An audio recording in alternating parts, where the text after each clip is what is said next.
You know, the ancient Baghdad battery.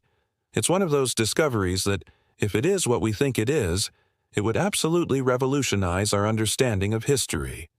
See, this artifact was found in Iraq and it looks like a clay pot with an iron rod stuck inside it.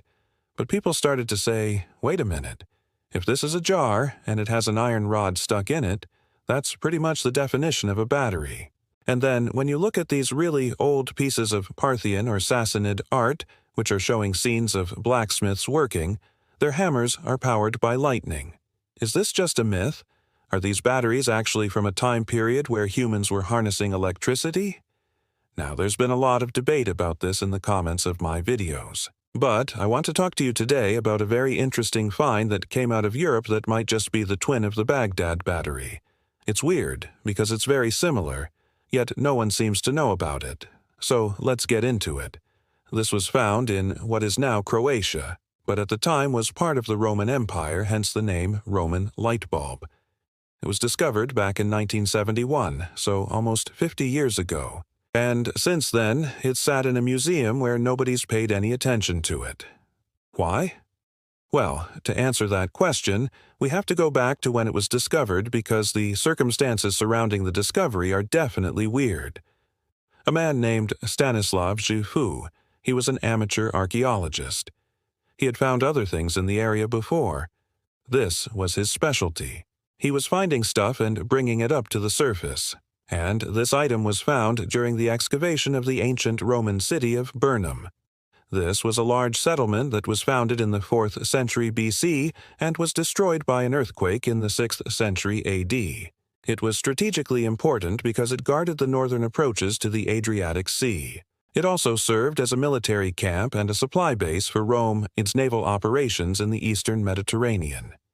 During the excavations here, Stambouli unearthed a number of different things, including coins, jewelry, weapons, and everyday objects. But this was definitely not the first time that someone had dug here. There was evidence that in the Middle Ages people had already been excavating and looting this site. They were looking for treasure. That's why they were digging here. And in their wake they left behind some garbage, including medieval pottery. So when Stanislav made his discovery, he found this object along with medieval pottery, which led to him believing that the artifact was medieval in origin as well. He didn't realize that it was ancient Roman. He thought it was from the Middle Ages. In 1972, he donated this collection to the County Museum in Split, where it sat for decades, never being properly identified or studied. Now, let me show you what it is. Here's the alleged Roman light bulb. You can see the whole thing. We've got a clay jar, very similar to the Baghdad battery. Inside of the jar, there is an iron rod, just like the Baghdad battery. However, we also have another object here. This is a copper cylinder that fits tightly over the top of the iron rod. When you look at the two together, this is incredibly similar to the Baghdad battery. In fact, the copper cylinder here looks like it could have come from the same batch of clay that the jar did. This was originally interpreted as a medieval oil lamp. But how does that work? How does that make sense? Well, this is lit with a candle, so it's not like it needs electricity to be lit. If this was actually used as a light bulb, it doesn't fit the definition of a light bulb. A light bulb is something that produces light using electricity. This does not use electricity. It uses a candle. However, it may have been used to produce electricity. Think about it. What if this was used as a precursor to generating electricity? Maybe the Romans lit this candle and then hooked wires up to these two things, the copper cylinder and the iron rod, and they were able to generate electricity. Maybe they used them as a primitive battery. Now, the problem with that theory is that we don't have any evidence that the Romans knew how to use electricity, and if this was used to generate electricity, it would mean that they did. It would mean that the Romans were way more advanced than we thought. Now, on its own, this artifact doesn't prove anything.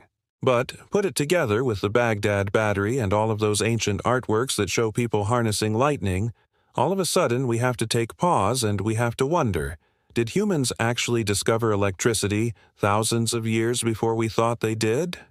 It's hard to say whether this was actually used as a battery. If it was, it's incredible. but I do have a couple issues with it. First of all, if this was used as a battery, why hide it? Why bury it? It makes no sense. Secondly, if you look closely at the iron rod, it doesn't look straight to me. It kind of looks bent. That would make it difficult to stick inside a container like this. Maybe that's how it was made. Maybe that's just how the iron rod is. But that's a little weird. And thirdly, I don't know if you've noticed this, but this isn't the only thing in this jar. Look closer. You can see another small piece of debris in there. You can see a small fragment of a bone. Could this have been an animal skull? I think so. Maybe this was used for a completely different purpose, but it was filled with dirt, and then that dirt decomposed over time, leaving behind a bone fragment. I think that the reason why this stayed in the back of a museum for so long is because no one took it seriously. It was assumed that this was medieval in origin, so no one looked into it further. And, if you ask me, I think it deserves further investigation. This is far too similar to the Bagdad battery to ignore it. And who knows, maybe in the future we'll learn something amazing about it. But what do you think? Let me know your thoughts in the comments below. Thank you so much for watching. Be sure to subscribe if you haven't already and come back soon for another video. I'm the host. See you next time.